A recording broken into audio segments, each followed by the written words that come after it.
Hello and welcome to this edition of City Hall Insider. I'm Jim Marshall of the New Bedford Cable Network, and we're going to talk about the port today. In studio, he's back again. Gordon Carr, the Executive Director of the New Bedford Port Authority, joining us. Good to see you. Nice to see you too, Jim. A Thanks. busy guy, to say the least. The port is just a busy place these days for a lot of folks. So I thank you for taking the time out. You bet. Yeah, no, it's great to be with you. So why don't you just give us at the start kind of an overview of where things are going right now, because there's a lot of different projects going on right now. There are, yes. We've got a lot of infrastructure modernization projects underway right now in the port, which is exciting, right? We're rebuilding big sections of the port all at once. We recently completed the North Terminal project last October, which is a new 10.5-acre terminal with what was the former EPA dewatering facility on site. We'll be issuing what's known as a request for interest on that property later this spring to see what type of tenants and activities and businesses would be interested in that.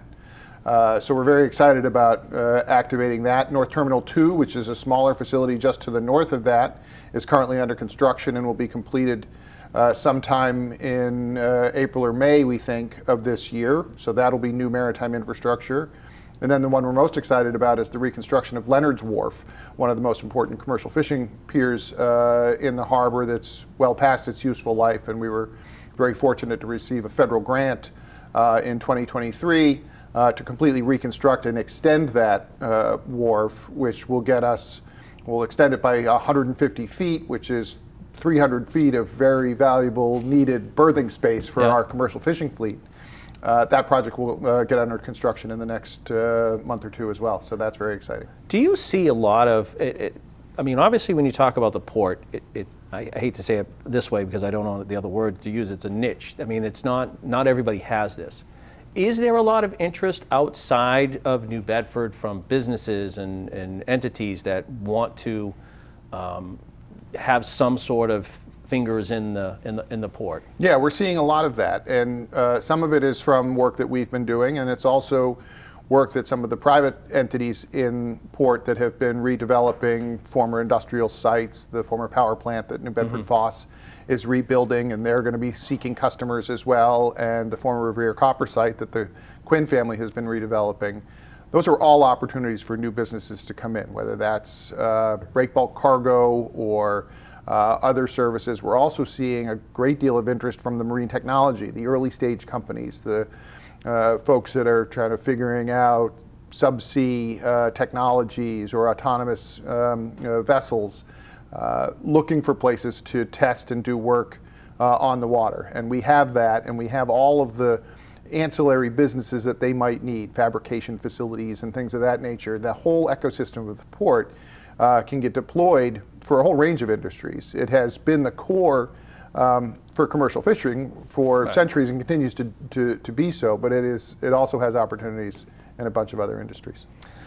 When you look at the port in general, there's been so much work going on. Have other ports, and it's a competition, I know, you're competing with other ports.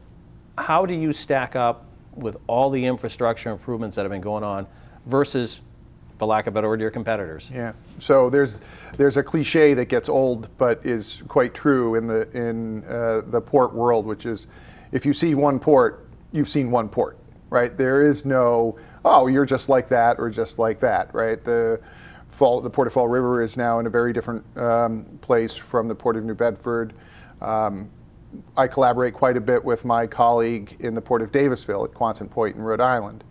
But they import thousands of vehicles a year, right? They have a very different type of business. It's a former military facility, so they have vast open space that we don't have, right? So ports tend to take advantage of their competitive advantages, right? And leverage those as we do with that really deep ecosystem that I was talking about, all the different businesses that we have that really no other port. I was just going to say, are your options more than other ports? Do you have more of a?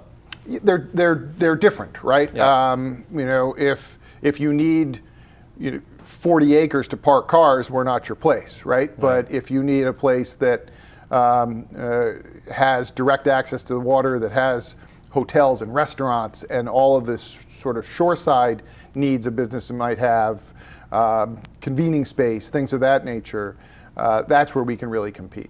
Do you look at the Fairhaven side too? Because I mean, we see a lot obviously with the New Bedford side, but the port obviously includes Fairhaven. Of course. Is there a lot of things that are offered on that side that we don't know about? They do a lot of sort of Fairhaven shipyard, of course, a lot of the ship repair and shipbuilding work, as well as vessel berthing. We work really closely with the town of Fairhaven, both with their harbor master, and we're currently collaborating with them on an update to what's known as the Municipal Harbor Plan, which is a statutory document. The last harbor plan was done for us in 2010. So a lot has changed and a lot has happened, and so that Municipal Harbor Plan update is going to be kicking off this spring, and that's with us and Fairhaven. We have a consulting team that we've engaged to help us with that, and that is a really broad strokes land use planning document. You know, what are the optimizing opportunities in different parts of the port, both on the Fairhaven side and the New Bedford side.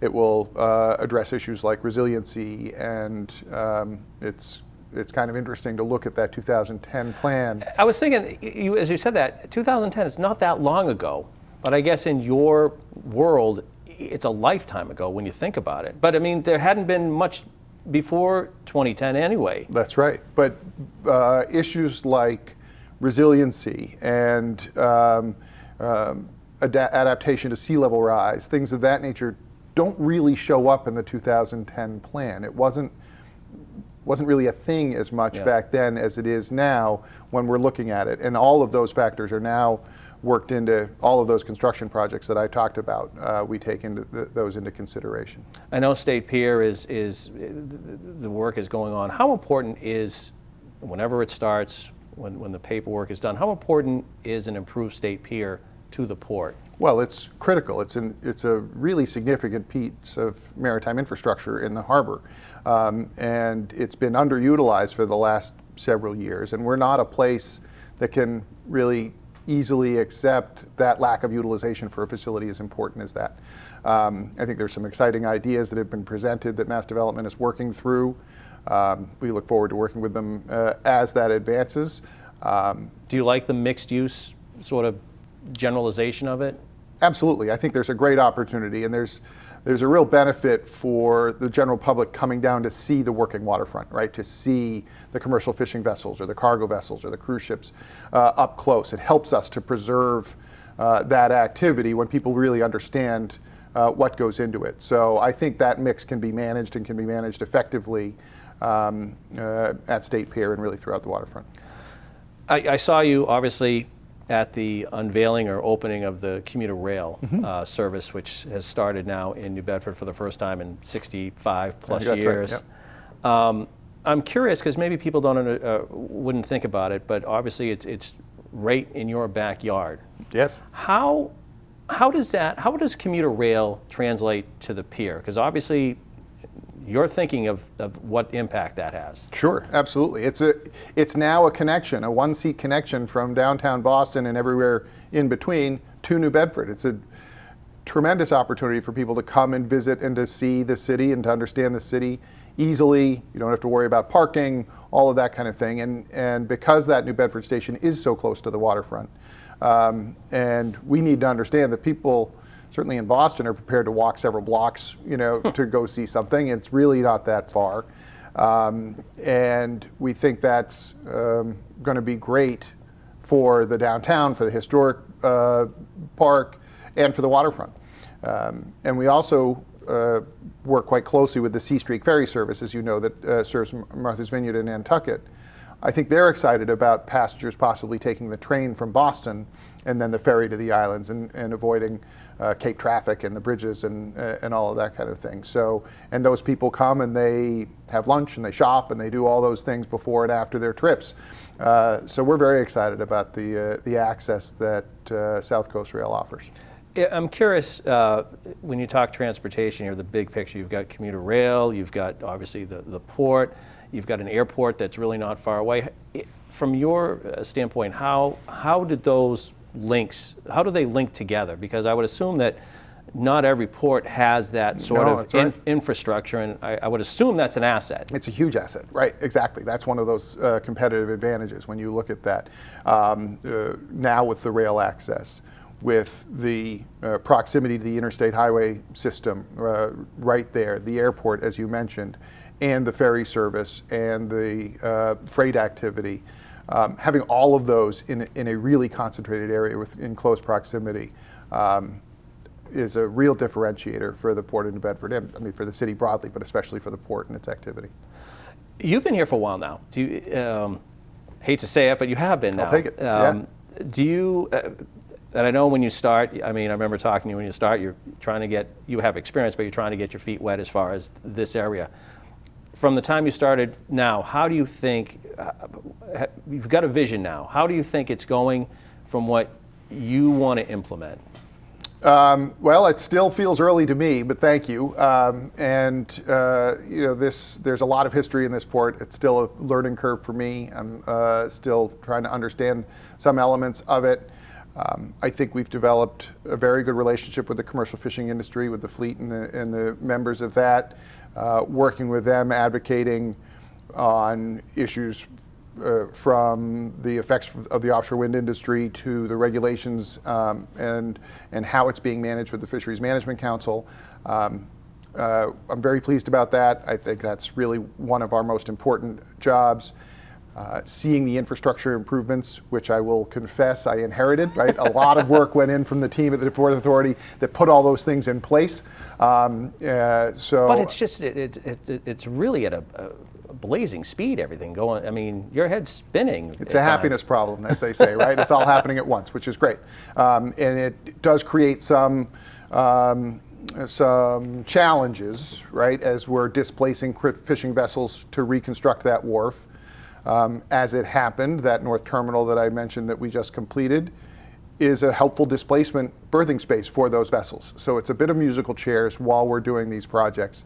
But at the end of the day, once they're done, we're going to have a much more functional and full service facility for that fleet. How concerned are you, and I don't want to get into too much, in a sense, politics, but with federal monies right now for the port, what is your take? I mean, are projects that are already in the pipeline, are you confident the money is there for those to finish? And then is there still an advantage that you could receive more funding if you've got another project that comes up that you want to get into? So we feel very good about where we are with the projects that we have underway now, and with the Leonard's Wharf project that we're going to commence later, because those projects are quote obligated under contract with the federal government. That's not true for some of my colleagues in other ports that have projects that were grant funded but not under contract yet. So that's a difference. That's a difference, yeah. Okay. So for now, we feel very good. We will continue to pursue federal grants as they become available. And, you know, there are always changes, right? There are changes in priorities and changes in policy goals at the federal level, and we'll adapt to those and respond as those grant programs become available. Yeah, there's been a bit of uncertainty over the last 8 weeks, and I think our job is to just be patient and wait and see what opportunities become available and whether they're a right fit for us. What about wind energy? I know people are concerned. I know the mayor has said that wind energy is here to stay. My understanding as a layman is that the projects that are already in the pipeline or things that are already going on will continue. It's the ones that are, I guess, as you said, not finalized or contracts have been signed or what have you. That's right. That's right. I think that the projects that are under construction now, for a whole range of reasons, precedent-setting reasons and others, will continue. It's unclear as the Department of Interior at the federal level undertakes the reviews called for by the executive orders early in the administration, what the decisions will be made on those other projects. For us, our primary goal is within the harbor, right? So we will continue to support the developments that are here. We will continue to take the opportunity that pause and that review offers to continue to elevate the issues of better research on the effects on the ecosystem and on commercial fishing from offshore wind. We think there's a real chance to play a little bit of catch up, I would say, on some of that analysis that we had hoped had been done previously during this review period. But I think the projects that are under construction, both Vineyard Wind 1 out of New Bedford and then Sunrise Wind and Revolution Wind for the Connecticut and Rhode Island markets, are likely to continue their construction. The others we'll just wait and see. We've seen, I mean, you see at the Marine Commerce Terminal, you see the terminals, and I mean the terminals there and stuff. Have you seen the impact? I mean, do we see the hirings and stuff that were talked about? I mean, you really can't see, a layman can't see the turbines. You know, they see the turbines, but they don't see the work. That's right. Have we seen, or have you seen that, yes, there are people being hired, there are a lot, you know, there are workers that are... There are. It is in many ways, though, still a construction project. It's not, right? They are busy trying to install the work offshore. The long-term benefits, the sort of embedded job creation and retention from offshore wind would take time, right? And we were in the early days of that, and we were seeing it. We've seen a lot of businesses find New Bedford on a map that might not otherwise have without that sort of awareness of the offshore wind project marshaling out of here. So I still feel very good about that as, frankly, a diversification play for the port, right? It's another industry. It will create hopefully really good employment opportunities and different employment opportunities to go along with the core industries and the core role of the port. And you've got relationships, obviously, with UMass, Dartmouth, and BCC is for different aspects of the port as well. I mean, BCC started the school for the wind energy, and obviously UMass has done with SMAS and what have you. There's relationships there with the educational institutions. The School of Marine Science and Technology, which opened when I was working in New Bedford for the state 25 or 6 or 7 years ago. So in many ways I've grown up with it. Is such a rare differentiator for the city and for the region. It's a valuable research institution that does incredible work, and I'm not sure our commercial fishing industry would be as strong as it is without the effort of SMAST. So they're a great partner. I can't sing their praises enough. BCC's commitment through the National Offshore Wind Institute, which has so many opportunities and applications for just offshore construction broadly, right? And that just opened, so where that can go and what it can offer is still to be determined, but they're also a great partner. You talked about the fishing industry, and I think there are a couple things I wanted to touch base with you on that I know I saw recently in the newspaper. The fact that, yes, I still read a newspaper. I know Yes. I dated myself there. I see that ground fish permits have not been issued by the federal government yet to a lot of fishermen, and they're worried that if they don't get it, they're going to lose out on their fishing season. First of all, talk about the impact, and second of all, is there any update? How does that? Is there any resolution? I guess. Yeah. So I don't think there's any resolution today, but I know that they're working on sort of short-term or emergency guidelines through GARFO, the Greater Atlantic Regional Field Office in Gloucester, to provide interim guidance and rules for the groundfish industry to start their season while the federal review is underway. I mean, federal regulatory reviews are not uncommon, especially with the change in administrations. Yep. And that's what's going on now. But the guys and girls got to get out there. Right, I know exactly. Yeah. But the NOAA's actions are technically regulations when they set those for the season. And so those are what are undergoing the reviews at the federal level. But my conversations are that the regional regulators are aware of it, they're on it, they're trying to create an interim remedy while that review takes place. When does it start? I mean, so they're limited in when they can go out. That's right, yeah. And it'll be, it It's could May, be April I think, or isn't May. it? Yeah. Yeah. And it goes for only a certain amount of time. That's right. That's 30 right. days, That's the urgency, right? 30 Is or that it's 45 a very days. small window, right? It's in many ways a smaller window with less definition than the scallop industry, right? Because the scallop industry faced a similar review a couple of weeks ago by the Office of Management and Budget under the same regulatory review process. That has been expedited. It's going through the public comment period. So we're optimistic that while they may not start exactly as they plan in the scallop side in April, that it won't be delayed for nearly as long. Are you hearing from fishermen that they're a bit worried right now, or? I haven't heard directly from fishermen that they're worried, but I would understand that if they are. And our conversations have been primarily with those regulators. Talk to, you touched on the scallop industry. I know that you just had the New England Fishery Management Council came down recently to talk about the scallop industry.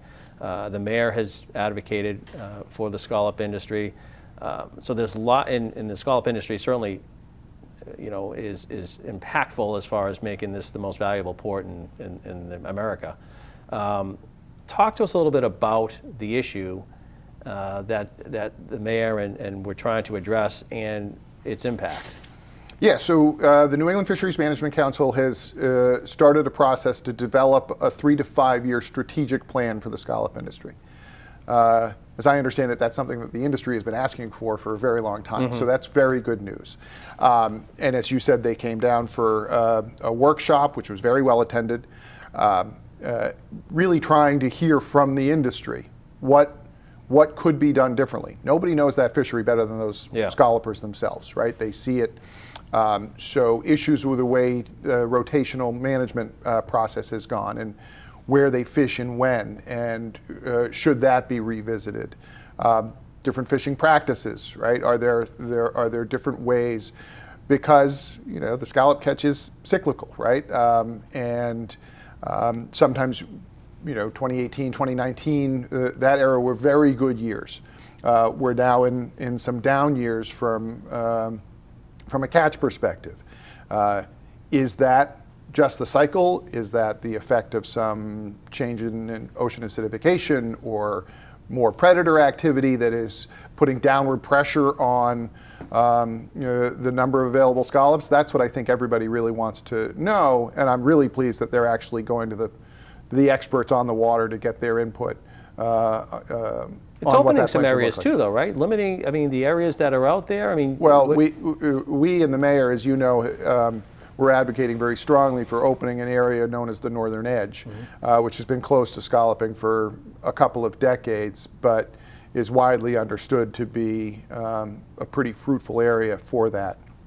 And in down years, or in years where certain rotational areas need to be taken offline, continuing to bar fishing in the Northern Edge just seems short-sighted. And we'll continue to push for that and for opening that for our scallopers. It's important, and I'm generalizing now because I'm not a fisherman, but it's important that there be rotation, I guess, as to where you can fish or whatever, because you want to replenish the stock. Of course. That's an important part of fishing. That's right. But these guys know where those are, and they, they're interested not is fishing an area dry either, right? And the scallop industry as a fishery has demonstrated their sort of responsible management of the fishery, and that's why I think the feedback that the Management Council is getting on how those rotational management areas have been managed and whether that should be done differently through this sort of strategic planning process is going to be really helpful. Does groundfish have to go through that sort of strategic planning every now and then? I don't know that there's been a groundfish strategic plan just because it has been so depleted for so long. It's been more of a maintenance effort, particularly in the Northern Edge, for example, with the cod spawning areas up there. That's one of the reasons that area has been close to scallop fishing. But I'm not sure if they've done a strategic plan for groundfish the way they're doing for scallops. This is more of something that you might know and I don't know, but is there a lot of interest in people fishing you know, for a long time there were a lot of fishermen. It's a family business. Do you still see a lot of that going on down at the piers? We still do, yeah. There's often talk about worrying about the pipeline of future fishermen and all of that kind of thing. The only reason I ask that is because you think of farming. Of course. You think of farming. The generational changes there as well. Yeah. Yeah, and I think there's insufficient sort of correlation or attention the way farmers and ranchers are treated the way fishermen are treated, particularly at the federal level, which is another thing that we're advocating for. But they face similar pressures, including that workforce concern. One of the reasons why we want to make sure that the scallop industry is as sustainable at a high level as it is to continue to make it desirable for those folks that want to get into that business. Every vessel is a small business. That was told to me a long time ago, and I never. Well, a few of them are big businesses, but yeah. But you know, yes. You're like, you don't really understand it until it's said that way. It's like every That's right. vessel, big, large, or small, is a business itself. Absolutely. Yep. And it's a business that faces wild fluctuations beyond their control, whether that's price of fuel or availability of catch or weather or what have you, right? It's I have immense admiration for all of them for the work that they put in and the success that they generated with all of that. And that's why we advocate as much as we can that the government should be aware of those uncertainties and is sensitive to those, the tight margins and all of that, and that regulations should take that into consideration for both the fishermen and the fish. We've got about a minute to go here. I want to touch on people have, it's a great place just to go down and watch the pier to see what's going on the waterfront. I think it's an important part. I mean, it's a huge part of the city's economy, but I think it's just good to know what's going on in your cities. Just go down and visit. You probably advocate that as well. Like, there's so much going on. Take a look at it. Yes, and we've had the opportunity to take a couple of tours of New Bedford Voc students that are studying New Bedford history out on the water to see it from that side. I would think kids are thrilled to do that. It's been a really neat experience to show them this thriving part of their city that is very hard to see from the water side, right? Some of them are from fishing families, but many of them are not. And that's something that I've been really excited to be able to do. But anybody, this is, right, the sun's out. It's a beautiful time of year now. Come down to the waterfront and take a look at it. It's well worth seeing. Last thing too, you were talking about the strategic plan, the plan for the port itself. Any public comments that people will be able to participate in? Yeah, so we're going to be broadcasting that quite widely. We'll be doing stakeholder meetings, public sessions, modeled very similar after the comprehensive plan that the city just went through, but a little bit more targeted and focused on the waterfront issues, development issues. There are lots of pressures in other ports, particularly in Massachusetts, that have what are known as designated port areas, but don't have the level of industrial activity that we do. So there's lots of pressure in Boston. You're seeing it at the soccer stadium, for example, that's proposed there. Condominium developments because there is no maritime industrial activity.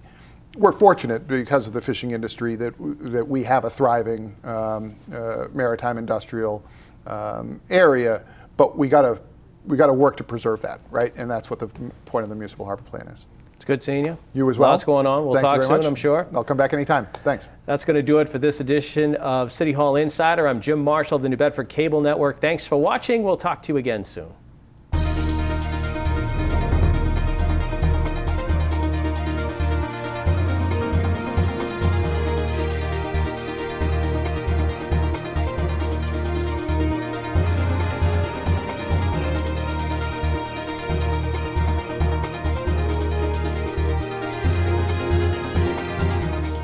Most of the military folks I know, I think we've all lost fellow service members to suicide, and female veterans die by suicide more often than female non-veterans. Store your guns securely.